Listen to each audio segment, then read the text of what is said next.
Hello प्यारे बच्चों, आज हमारा 9th का 11वां चैप्टर है एक यात्रा ये भी। जिसे बच्चों इनके लेखक रामदरस मिश्र जी हैं। इनका जन्म 1924 ईस्वी में हुआ था। चलो बच्चों, इस पाठ में यह बताया गया है कि एक यात्रा यह भी है। जैसे कि सब लोग यात्रा करने के लिए जाते हैं। इस कहानी में रिक्शे वाले से परिचित होने पर उसे जीवन की घटनाओं से नारी के प्रति उसका दृष्टिकोण देखकर तथा जीवन में उतारे गए कर्तव्य बोध से प्रेरणा प्राप्त होती है। स्त्री सम्मान, स्त्री सुरक्षा एवं आत्मीयतापूर्ण संबंधों की खूबी से प्रस्तुत किया गया है, जो अत्यंत प्रेरक है। बच्चों, इस पाठ में यही बताया गया है। अब चलो हम आप सबको आगे की ओर ले चलते हैं। मैं बहुत यात्रा भीरू हूँ। यात्रा पर निकलते समय डर बना होता है कि पता नहीं कैसे कैसे लोगों से पाला पड़ेगा। जैसे कि बच्चों, आप सबको पता है, जब हम सब कहीं यात्रा के लिए निकलते हैं तो हमें डर सा लगा रहता है, कहीं पता नहीं कैसे कैसे लोगों से हमारा पाला ना पड़ जाए। उससे बड़ी असहजता से अनुभव होती है। अटसट किराया मांगने वाले ऑटो वालों से, जैसे कि हम सबको ऐसे ऐसे लोगों से पाला पड़ जाता है कि यहाँ तक कि जैसे हम किसी को किराया, ऑटो वालों को किराया देते हो, अटसट पैसा भी मांगने लगता है। नए शहर में कैसे कैसे लोग मिलेंगे, यह चिंता भी बनी होती है। जैसे कि हम कहीं जाते हैं तो हमें, नए शहर में अगर हम जाते हैं तो हमें एक चिंता बनी होती है कि पता नहीं कैसे लोग मिलेंगे। तो इस बार एक डॉक्टर से मिलने के लिए ग्वालियर जाना पड़ गया। तो एक बार क्या हुआ कि एक डॉक्टर से मिलने के लिए सबको ग्वालियर जाना पड़ गया। साथ पत्नी थी, इसलिए अस्वस्थ बनी हुई थी। जैसे कि वह बहुत परेशान थी। स्टेशन पर उतरते ही ऑटो वाले पीछे पड़ गए। हम चुपचाप आगे बढ़ते रहे। जैसे वह स्टेशन से सब लोग उतरे तो एक ऑटो वाला उनके पीछे पड़ गया। एक नवयुवक ऑटो वालों का साथ लग गया। हम कुछ बोले बिना आगे बढ़ते कि उनके आवाज़, जैसे कि वह बिना बोले आगे सब लोग बढ़ते रहे। और पीछे से क्या हुआ, ऑटो वाले ने आवाज़ लाई, बाबूजी आप आखिर कहाँ जाएंगे। जैसे कि बाबू आप आखिर कहाँ जाएंगे, और कोई ऑटो करे ही तो मेरा ऑटो क्यों नहीं। जैसे कि आप कोई ऑटो करे, इससे पहले मेरा ही ऑटो क्यों नहीं। उसकी जिद और आवाज़ से कुछ ऐसा आकर्षण महसूस हुआ कि मैंने स्वीकृति दे दी। जैसे कि उसकी आवाज़ से मुझे ऐसे लगा कि यह बहुत अच्छा इंसान है, इसलिए हमने उसको चलने के लिए स्वीकार कर दिया कि हाँ तुम चलो। क्योंकि बेटा वह ऑटो वाला लेखक से प्रेम भरी बातें करता रहा और हमें डॉक्टर के यहाँ पहुँचा दिया। उसके द्वारा बताए गए वंचित पैसे देकर डॉक्टर के घर की काल बेल बजाई। जैसे कि उस ऑटो वाले को पैसा देकर तब उसने डॉक्टर की काल बेल बजाई।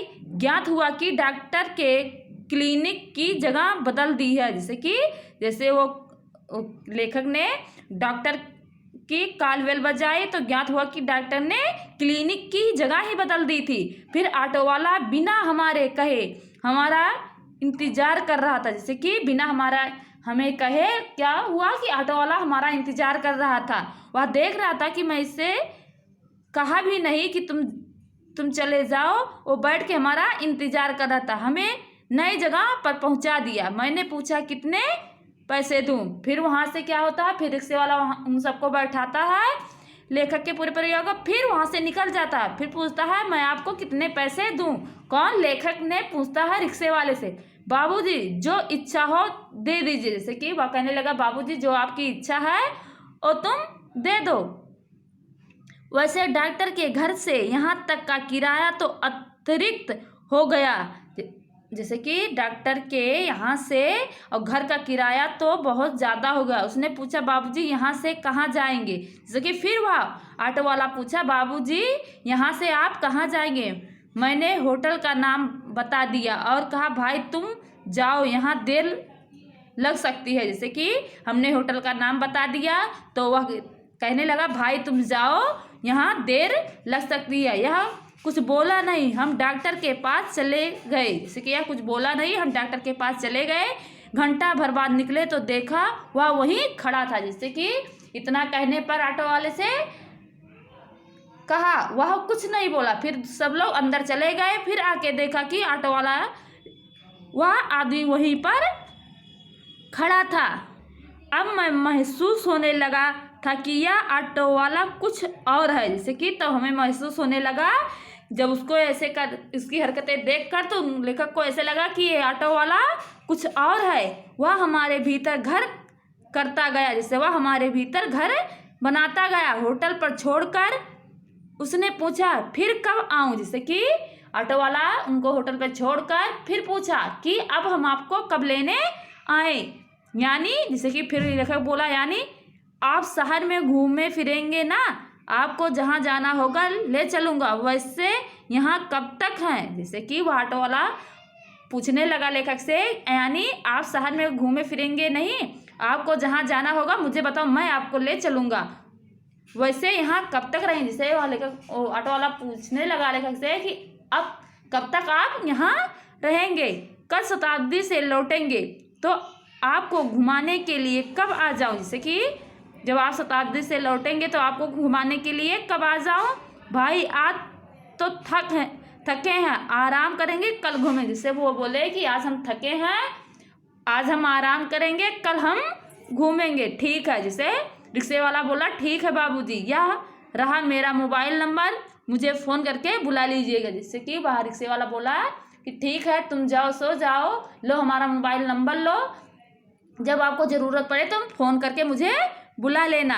अरे तुमने अपना नाम तो बताया ही नहीं। जैसे कि लेखक कहता है, अरे तुमने तो अपना नाम बताया ही नहीं। तो उसने बोला, हमारा नाम मोहन है, मोहन अच्छा नाम है। तो वह कहने लगा, मोहन अच्छा नाम है। दूसरे दिन घूमने का कार्य शुरू हो गया। वह बहुत प्रेम से एक के बाद एक स्थान दिखाता गया। फिर दूसरे दिन क्या हुआ कि घूमने का काम शुरू हो गया। वह मोहन आता है, सबको घुमाता है। वह बहुत प्रेम से एक जगह स्थान को दिखाता है। मुझे बाबूजी और पत्नी को मम्मी नाम से संबोधित करता है। जैसे कि बाबू और पत्नी को अम्मा के नाम से संबोधित करता रहा। घूम घूम कर होटल पर लौटते तो चाय पीने के लिए उसने भी कमरे में बुला लिया। जैसे कि वह चाय पीने के लिए उन सबको कमरे में बुला लिया। वह बहुत संकोच के साथ आया। जैसे कि वो सब क्या हुआ कि उस ऑटो वाले को चाय पीने के लिए कमरे में बुला लिया। वह संकोच करके अंदर आया। वह बहुत संकोच के साथ आया। चाय पान के साथ हमारी पारिवारिक वार्ता शुरू हो गई। जैसे कि चाय पीते पीते उन सबके पारिवारिक के बारे में चर्चा शुरू हो गई। पत्नी ने पूछा, बेटे तुम ग्वालियर के हो? जैसे कि पत्नी ने पूछा ऑटो वाले से कि क्या आप ग्वालियर के हो? नहीं अम्मा, मैं मूलतः आगरा का हूँ, यहाँ आना पड़ गया। जैसे कि वह कहने लगा, अम्मा मैं मूलतः का हूँ, मुझे एकाएक यहाँ ग्वालियर में आना पड़ गया। हमें लगा कि वह यह कहते कहते कुछ भर आया, इसलिए चुप रहे। लेकिन वह स्वयं बोलने लगा, आगरा में अपना घर है, माँ बाप तो बचपन में ही गुजर गए, बड़े भाई ने मेरी परवरिश की, भाई वकील है, मैं भी BA पास हूँ, कोई नौकरी खोज रहा था कि। जैसे कि वह कहने लगा कि बचपन में मेरे माँ बाप गुजर गए, मेरा एक भाई था जो मेरा परवरिश किया और वह वकील है, मैं BA पास हूँ, मैं नौकरी की खोज कर रहा हूँ। एक चुप्पी सी छा गई। जैसे कि उसके चेहरे पर एक चुप्पी सी छा गई। किसके? ऑटो वाले के। हमने लगा कि इसके साथ कोई अवांछित घटना घटी। जिससे कि उन सबको लगा कि इनके साथ कोई घटना घटी है। उसने छेड़ा नहीं, किंतु उसने फिर कहना शुरू किया, मैं नौकरी की तलाश में इधर उधर भटक रहा हूँ। एक दिन भटक कर लौट रहा था कि रास्ते में एक परिचित लड़की मिल गई। जैसे कि मैं नौकरी ढूंढने निकल ही रहा था कि इधर उधर भटक ही रहा था कि मुझे एक सामने से परिचित लड़की मिल गई। वह बहदवास सी घिरघिराती हुई बोली, मोहन मुझे बचा लो। जैसे कि वह घबराती हुई बोली कि मोहन मुझे बचा लो। तो मोहन बोला, क्या हुआ क्या हुआ? मेरे माँ बाप एक अधेड़ के हाथ मुझसे बेच रहे हैं। जैसे कि वह लड़की बोलने लगी, मेरे माँ बाप मुझे अधेड़ के हाथ बेच रहे, मैं कुएं में गिरकर जान दे दूंगी, किंतु उस खुसट के अधेड़े के साथ नहीं जाऊंगी। जैसे कि वह मोहन से कहने लगी कि मेरे माँ बाप मुझे बेच रहे हैं, मैं कुएं में अपनी गिरकर जान दे दूंगी, लेकिन मैं अधेड़ के साथ नहीं जाऊंगी। मैं बहुत असमंजस में पड़ गया, क्या करूं, कर भी क्या सकता हूं। मुझे लगा कि स्टेशन चलना चाहिए। जैसे कि वह जब लड़की ऐसा कहने लगी तो वह असमंजस में पड़ गया कि मैं क्या करूं, इसे कहाँ ले जाऊं। मुझे लगा कि स्टेशन ही ले चलता हूं। वहां उसे ले गया और थानेदार से हकीकत बयान की। जिसे वहां ले जाके थानेदार से हकीकत बयान की। वह कुछ देर सोचते रहे कि क्या किया जा सकता है। जैसे कि वह कुछ देर सोचते रहे तो थानेदार सोचे क्या किया जाए। थानेदार साहब बोले, इसकी एक FIR लिखवा कर इसके माँ बाप को हवालात में बंद कर देता हूँ, लेकिन फिलहाल चिंता इस लड़की की है कि आखिर इसके लिए क्या किया जाए। जैसे कि चलो एक FIR लिखवा कर इसके माँ बाप को बंद कर देता हूँ, लेकिन चिंता इस बात की इस लड़की का क्या होगा। एक छोटी सी चुप्पी के बाद से एकाएक बोले, तुम्हारी शादी हो गई है। जैसे कि एक चुप्पी सन्नाटा छा गया, फिर एकाएक बोले, क्या तुम्हारी शादी हो गई है। मैंने ना मेरे सिर हिलाया। जैसे कि मैंने सिर नहीं हिलाया। तो बोला, तुम इससे शादी क्यों नहीं कर लेते। जैसे कि वह बोली, थानेदार बोला, क्या तुम्हारी शादी हो गई। तो उसने मुड़ सिर हिलाकर बोला, नहीं हुई है। तो थानेदार कहने लगा कि तुम इससे शादी क्यों नहीं कर लेते। मैं तो इस आकस्मिक प्रस्ताव से चकरा गया। जैसे कि एकाएक ऐसा सुनने से मेरा क्या हुआ कि ऑटो वाला का क्या हुआ, उसका सिर चकरा गया। किंतु कुछ पल भर बाद लगा कि इसमें बुराई क्या है। जैसे उसे कुछ पल भर बाद लगा कि इसमें बुराई क्या है। मैंने कहा, सर इससे तो पूछ लीजिए। जैसे मैंने कहा, सर इससे तो पूछ लीजिए क्या मुझसे शादी करने के लिए तैयार है। थानेदार ने उससे पूछा तो उसने स्वीकृत सूचक सिर हिला दिया। जैसे थानेदार ने पूछा, क्या तुम इससे शादी करोगी। तो उसने बोला, हाँ मैं इससे शादी करने के लिए तैयार हूँ, लेकिन क्या मोहन तुम भी तैयार हो। जैसे कि थानेदार बोलने लगा, या तुमसे शादी करने के लिए तैयार, क्या तुम भी शादी करने के लिए तैयार हो। बाबूजी, लेकिन यह कि भाभी अपनी बहन में से मेरी शादी कराना चाहती रही, बात तय हो चुकी थी। फिर बाबूजी मैंने सोचा, भाभी जी की बहन से तो कोई भी अच्छा आदमी शादी कर लेगा, यहाँ कोई संकट नहीं है, लेकिन इस लड़की की तो जिंदगी खतरे में है। जैसे कि उसकी शादी पहले उसकी भाभी की बहन से तय हो गई थी, लेकिन वह बहुत सुंदर थी। उसने बोला कि उससे कोई भी शादी कर सकता है, लेकिन इस लड़की की तो जिंदगी खतरे में है। लड़की सुंदर भी है, परिचित भी है, और सबसे अहम बात यह है कि वह संकट में है। इससे विवाह करना प्रीतकर भी होगा और मानवीय है, लेकिन जैसे कि हाँ, अब समस्या यह है कि विवाह एकदम तो ना हो जाएगा। यदि लड़की घर गई तो फिर यही सोच दिए जाने का संकट है। मैं साथ ले जाऊं तो भैया भाभी तो नाराज है। जैसे कि अगर मेरी शादी हो गई तो इसको अगर मैं साथ ले जाऊंगा तो क्या होंगे, भैया भाभी नाराज होंगे। उसके माँ बाप मेरे ऊपर लड़की भगाने का केस कर देंगे। जब मैंने थानेदार के सामने यह समस्या रखी तो वह बोले, कुछ दिन के लिए इस नारी निकेतन में रखवा देता हूँ। जैसे कि वह बोला कि मैं कुछ दिन के लिए इस नारी निकेतन में रखवा देता हूँ। लड़की से माँ बाप के खिलाफ शिकायत लिखवा कर रख लेता हूँ। 15 दिन बाद उन्होंने मंदिर में उससे मेरी शादी करवा दी। 15 दिन बाद क्या हुआ कि उस लड़की से उसने मेरी शादी करवा दी। मैंने कहा, मोहन ऐसे थानेदार कहाँ होते हैं। जैसे कि लड़की बोली, मोहन ऐसे थानेदार कहाँ होते हैं। मुझे तो इस घटना पर विश्वास ही नहीं हो रहा है कि लगता है कि एक कथा सुन रहा हूँ। जैसे कि मुझे इस घटना पर विश्वास नहीं हो रहा, जिससे लगता है मैं एक कथा सुन रहा हूँ। आप सही कह रहे हैं बाबूजी, लेकिन यह थानेदार कभी सम्मेलनों में कविताएं पढ़ता था और उसकी कविताएं मानवीय संवेदना से भरी होती थी। जैसे कि यह थानेदार कोई सम्मेलन में कविताएं लिखता था, यह मानवीय संवेदनाओं से भरी होती है। हाँ, तब ठीक है भाई, हर क्षेत्र में कोई ना कोई मसीहा दिखाई पड़ ही जाता है। जैसे कि वह थानेदार कहने लगा कि नहीं सॉरी बेटा, मोहन कहने लगा हर क्षेत्र में कोई न कोई मसीहा दिखाई पड़ ही जाता है। हाँ, तब तक ही मेरे भाई भाभी मुझसे खफा हो गए और हमें घर से निकाल दिया। एक तो मैंने उसकी साली, जैसे कि बच्चों उनके जो भैया भाभी थे उन पर खफा हो गए और मोहन को घर से निकाल दिया।